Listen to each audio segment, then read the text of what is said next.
Small team, big benefits. Today, we're going to talk about why health insurance matters for businesses under 25 employees.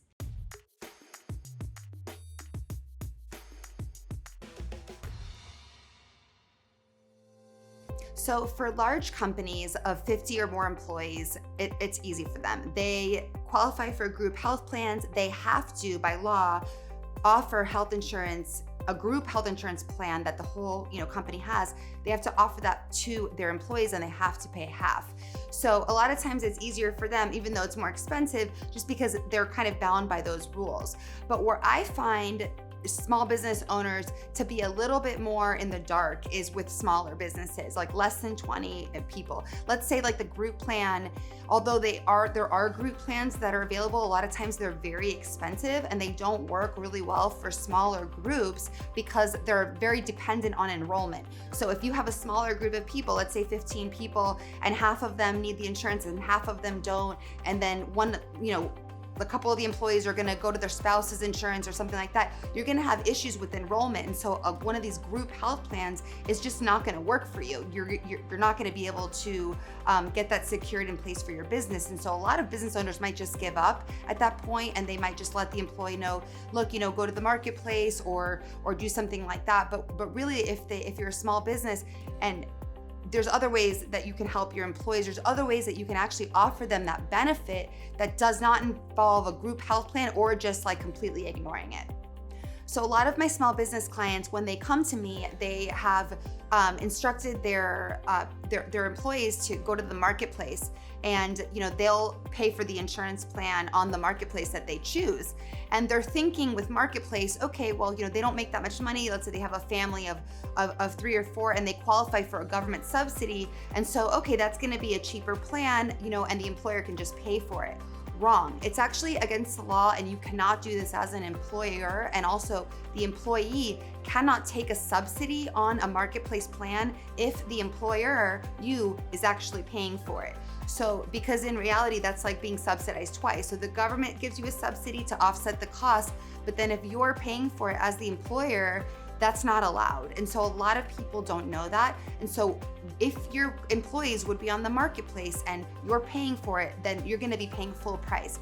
So when it comes to the marketplace is pretty expensive, except for maybe some of the lower tier plans that are not the greatest quality.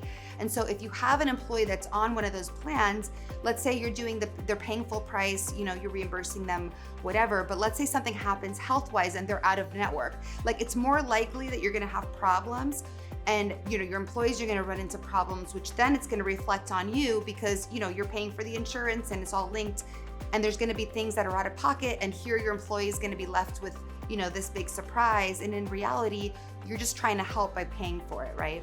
So working with somebody like me as your health insurance agent for your small business, I'm able to access plans that are not on the marketplace. So plans that are not accessible to everybody, and they're not available to everybody. And normally people don't know about these.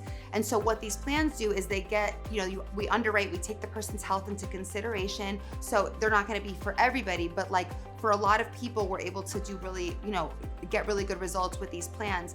They're PPO, they can travel all over the nation on these plans, and they're gonna have the same coverage, so they're very less likely to be out of network, so that means less surprises for them and less surprises for you if something happens to them. They're just gonna be a lot happier. They're gonna get those out of network benefits, so they might even get money back when they go and use their annual physical benefit, and they'll be so happy that they get that money back. It's gonna go straight to them. If they have dental, if they have vision, they're just gonna feel like they're getting a big benefit for working for you. And in reality, you don't have to do extra work or really deal with it, because that's what I do. I deal with it directly to them. They have my cell phone in their phone. I have all my clients do that, and they can text me if they ever have a question. They're gonna feel like they get that personalized touch and that it's a real added benefit to them.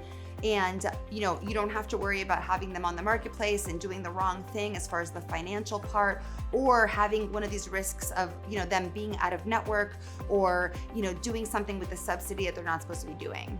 Whether your team size is just you or whether you have a team of anywhere under 25 employees, I would love to connect with you. Reach out to me on alexthehelpagent.com, or you can follow me on Instagram. I've got lots of great videos for small business owners, small law firm owners that will help you understand a little bit about what I do, and I'd be happy to help you. My services are free of charge. The insurance companies pay me, and so you don't have to pay me, and just consider me your outsourced HR benefits administrator. And if you like this video and you have a friend, small business owner that might find it helpful, please share this video. And also please hit the like and subscribe and comment.